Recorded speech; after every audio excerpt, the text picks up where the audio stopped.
जय श्री राधा कृष्ण। वैशाख के ठाकुर की जय। वैशाख का पवित्र पावन महीना चल रहा है। इस पवित्र महीने में थोड़ा सा भी पुण्य हमें बहुत अधिक फल देने वाला होता है।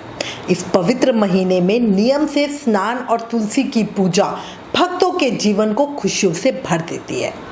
अब आज इस वीडियो में आपको वैशाख मास में कहीं सुने जाने वाली तुलसी सींचने की कहानी बताती हूँ।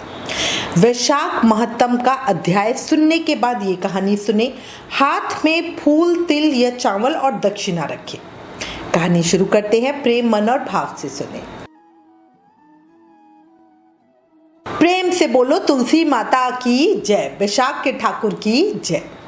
बहुत पुरानी बात है। एक गांव में एक परिवार रहता था। उस परिवार में माँ, बेटा और बहू थे। बहू बहुत ही सीधी सादी और शांत स्वभाव की थी और उसी के दूसरी तरफ सास बड़ी ही झगड़ालू और घमंडी थी। वो अपनी बहू पर बहुत अत्याचार करती थी। उससे घर का सारा काम काज करवाती और खाने के लिए एक सूखी रोटी देती। अब बहू के पति को तो इस सब बातों का कुछ भी नहीं पता था। वो तो सुबह होते ही खेत में काम करने चला जाता। बहू सास के कहे अनुसार घर के काम में लग जाती थी। एक दिन बहू ने देखा पड़ोसन नया मटका लाई है। पड़ोसन ने बात ही बात में बहू को बताया कि वो वैशाख स्नान करने की तैयारियां कर रही है। बहू को वैशाख मास के बारे में कुछ भी नहीं पता था, इसलिए वो पड़ोसन से पूछने लगी तो पड़ोसन ने उसे पूरी जानकारी देते हुए बताया कि वैशाख का पवित्र महीना तुरंत फल देने वाला है। साथ ही तुलसी माता की महिमा भी बहू को बताई और कहा अगर कोई वैशाख में सिर्फ स्नान करके तुलसी माता को सींच दे तब भी उसके जीवन की सभी परेशानियों का अंत हो जाता है।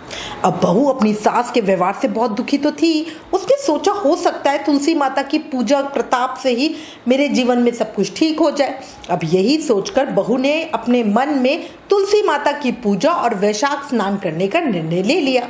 शाम को तुलसी और वैशाख मास की महिमा अपनी सास को बताई। सास बोली कोई जरूरत नहीं है कोई नियम वियम लेने की, घर का काम करो, बस यही तुम्हारे लिए पूजा पाठ है। अब बहू क्या कहती, चुप हो गई। वैशाख शुरू हुआ। अब बहू ने क्या किया, वो बहुत जल्दी सुबह उठकर नदी पे स्नान करने चली जाती। वहीं एक घड़े में पानी भरती और तुलसी माता के पौधे को सींच देती। फिर वहीं बैठकर तुलसी माता की कहानी सुन लेती। अब बहू ने ये नियम ले लिया था। सास के जागने से पहले ही वापस घर आ जाती थी। अब ये रोज का सिलसिला था। किसी तरह 15 दिन बीते। एक दिन सास सुबह जल्दी उठ गई। उसने देखा घर में बहू है ही नहीं। उसे कुछ गड़बड़ लगी। अगले दिन भी सास जल्दी उठी तो उस दिन भी बहू घर पर नहीं थी। सास समझ गई कि जरूर ये वैशाख स्नान कर रही होगी और तुलसी सींच रही होगी। अब सास सोचने लगी कि अगर मैं इसको मुंह से बोलूंगी तो घर में बेकार में लड़ाई झगड़ा होगा। अब उसने सोचा कि क्या करूं कि बहू का नित्यनेम कैसे छुड़ाया जाए। अगले दिन सास ने उसका मटका बदल दिया। पक्के मटके की जगह कच्ची मिट्टी का मटका रख दिया। सुबह अंधेरे में ही बहू कच्ची मिट्टी का ही मटका लेके नदी पे चली गई। बहू ने स्नान किया। फिर उसने मटके में जल भरने के लिए जैसे ही मटका नदी में डुबोया, मटका गल गया और सारी मिट्टी बह गई। अब बहू ये देखकर रोने लगी। वो तुलसी माता के पास जाकर रोने लगी और रोते रोते बोली, हे तुलसी माता, आज मेरा नियम टूट गया, मुझे क्षमा कर दीजिए। तुलसी माता उसके सामने साक्षात रूप में प्रकट हुई और बोली, आज तुमने जल के स्थान पर अपने आंसुओं से मुझे सींचा है, तुम्हारा नियम पूरा हुआ। बहू ने कहा, माता मैं कल जल कैसे लेकर आऊंगी? अगर मेरी सास को ये पता चला कि मैंने मटका नदी में बहा दिया है तो वो तो बहुत गुस्सा होगी। तुलसी माता ने उसे एक मटका दिया जिसे लेकर वो खुशी खुशी घर आ गई। सास ने देखा तो वो मटका सोने का था। अब सास के पूछने पर बहू ने सारी बात सच सच बता दी। सास अंदर से तो बहुत खुश थी पर बाहर से नाटक करते हुए बोली, अगर सोने के मटके में जल लेकर जाओगी तो गांव वाले इसको छीन लेंगे। तुम कल फिर जाकर अपनी तुलसी माता के आगे रोना रोना, दूसरा मटका मांग लेना। अब बहू बहुत सीधी सादी थी, उसको तो कुछ ऐसा था ही नहीं। वो अगले दिन तुलसी माता के पास जाकर फिर से रोने लगी। तुलसी माता के पूछने पर उसने सारी बात बता दी। तब तुलसी माता ने उसे एक चांदी का मटका दिया। बहू चांदी का मटका लेकर खुशी खुशी घर आ गई। लेकिन उसकी सास ने उसको भी रख लिया और अपनी बहू से फिर अगले दिन रोने को कहा। अब बहू सास के डर से कुछ बोली नहीं। फिर तुलसी माता के पास जाके बैठ गई और फिर से रोने लगी।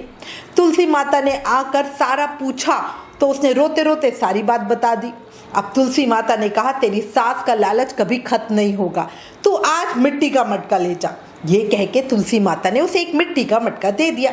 बहू जब घर आई तो उसकी सास बहुत गुस्सा होने लगी और कहने लगी, तुम्हारी तुलसी माता के पास क्या सिर्फ इतना ही धन है? जिसके पास कुछ भी नहीं उसे सींचने से क्या ही लाभ। अब ये कह के वो बहू को बहुत गुस्सा करने लगी, लेकिन बहू ने सास की बात नहीं मानी और जो उसका नियम था वो सुबह जल्दी उठकर उसी तरह करने लगी। पूरे महीने सास से छुपकर नदी पर स्नान करते और तुलसी माता को सींचती रही। महीना समाप्त होने पे था। एक दिन सास छुपाए हुए अपने दोनों मटकों को देखने लगी तो उसने देखा कि वो दोनों मटके कच्ची मिट्टी के बन गए हैं। अब ये देखकर तो सास का गुस्सा 7वें आसमान पे पहुंच गया। वो बहू को बहुत बुरा भला कहने लगी। तभी साक्षात तुलसी माता उनके घर में प्रकट हुई और वो सास को बोलने लगी, तुमने लालच और घमंड में बहुत पाप किए हैं, इसलिए सिर्फ तुम्हारे छूने की वजह से वो मटके मिट्टी के बन गए। जैसा बोगी वैसा ही काटोगी।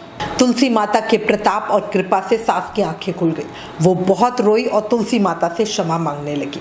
तुलसी माता ने क्षमा कर दिया और खुश रहने का आशीर्वाद भी दिया। तुलसी माता की कृपा से तीनों घड़े खुद ही सोने के हो गए। अब सास बहू मिलकर हर रोज तुलसी माता का नित्य नियम करने लगी। तुलसी माता की कृपा से उनका घर अन्न धन से भर गया। हे तुलसी माता, अपने सभी भक्तों पर अपनी कृपा बनाए रखना। कहानी अधूरी हो तो पूरा करना, पूरी हो तो मान रखना। प्रेम से बोलो तुलसी माता की जय। बैशाख के ठाकुर की जय। लक्ष्मी नारायण भगवान की जय।